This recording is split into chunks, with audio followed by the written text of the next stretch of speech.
কন্টেনারে করে গাঁজা নিয়ে যাওয়ার সময় পুলিশ হাতে ধরা পড়ল এক চালক। গাঁজার আনুমানিক বাজার মূল্য প্রায় 15 লক্ষ টাকা।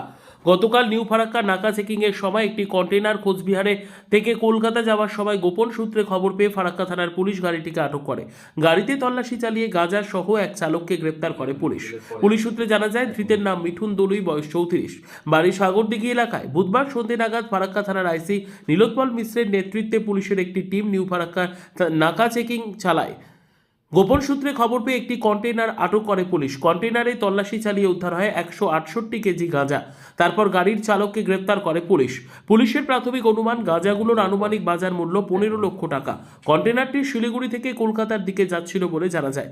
বাজেয়াপ্ত কন্টেইনার ধৃত চালককে আজ 7 দিনের পুলিশ হেফাজতে আবেদন জানিয়ে আদালতে পাঠায় পুলিশ। গাঁজাগুলো কোথা থেকে নিয়ে আসছিল এবং কোথায় নিয়ে যাচ্ছিল, এছাড়াও এর সঙ্গে আর কেউ জড়িত আছে কিনা তার তদন্ত করে দেখছে ফারাক্কা থানার পুলিশ। ফারাক্কা থানা এবং জঙ্গিপুর ক্রাইম সেলের কাছে ইনফরমেশন আসে, একটা সোর্স ইনফরমেশন।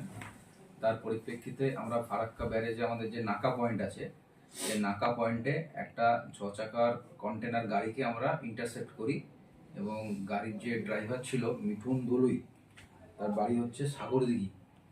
তো তাকে ডিটেন করা হয় এবং সেই গাড়িটা তল্লাশি করার পরে আমরা টোটাল সেই গাড়ি থেকে 168 কেজি গাঁজা রিকভার করি এবং একে আজকে কোর্টে ফরওয়ার্ড করা হচ্ছে। তারপর অ্যারেস্ট করা হয়েছে এবং স্পেসিফিক কেস করা হয়েছে এবং যে অ্যারেস্টেড অ্যাকিউজড আছে মিঠুন দলুই, তাকে আজকে কোর্টে 10 দিনের পিসিপিআর সহ পাঠানো হবে। মোট কতগুলো বস্তা ছিল স্যার কন্টেনারের মধ্যে? 168 কেজি টোটাল আমরা পেয়েছি। ওটা থেকে ওটা সব বস্তার মধ্যে ছিল নাকি সব? হ্যাঁ, এটা কোচবিহার থেকে আসছিল এবং মধ্যম গ্রামে যাওয়ার কথা ছিল। এই যে স্যার নাগা চেকিং পয়েন্ট, এর আগেও বহুবার গাঁজা রিকভারি করা হয়েছে, বেশ কিছুদিন আগে ফারাক্কা থানা করেছে, আজকেও করা হলো। এই গাঁজাগুলো যে বিক্রি হচ্ছে, বাজার মূল্য কত হয় যার জন্য এগুলো? এটা মোটামুটি আমাদের কাছে যে 168 কেজি আজকে আমরা রিকভার করেছি, সেটা আনুমানিক মূল্য 10 থেকে 15 লাখ টাকা। তো এই পেছনে কি আর কেউ জড়িত আছে মাস্টার? সেটা ইনভেস্টিগেশন করে আমরা দেখছি। ওই গাড়িটা কি মানে কোচবিহার থেকে ফারাক্কার দিকে আসছিল সে সময়? হ্যাঁ, কোচবিহার থেকে যাচ্ছিল, মানে বহরমপুর দিকে যাচ্ছিল।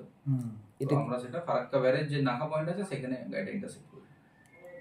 এই যে গাঁজাগুলো এখান থেকে নিয়ে আসছিল, এর যে নিয়ে আসছিল সে কি চালক, না সে নিজেই গাঁজাগুলো বিক্রি করে? এখন এটা তো আমাদের একদম প্রাইমারি আমরা জাস্ট ইন্টারসেপ্ট করে ধরেছি। আমরা এটা পিসিতে নিয়ে আসি, তারপর বাকিটা আমরা ইনভেস্টিগেশন করে বুঝতে পারবো যে কে এর পেছনে আর কেউ ছিল, এ নিজে ছিল, সেটা আমরা তদন্ত করে দেখছি। যাকে ধরেছেন সেই গাড়ি চালিয়ে আসছিল? হ্যাঁ।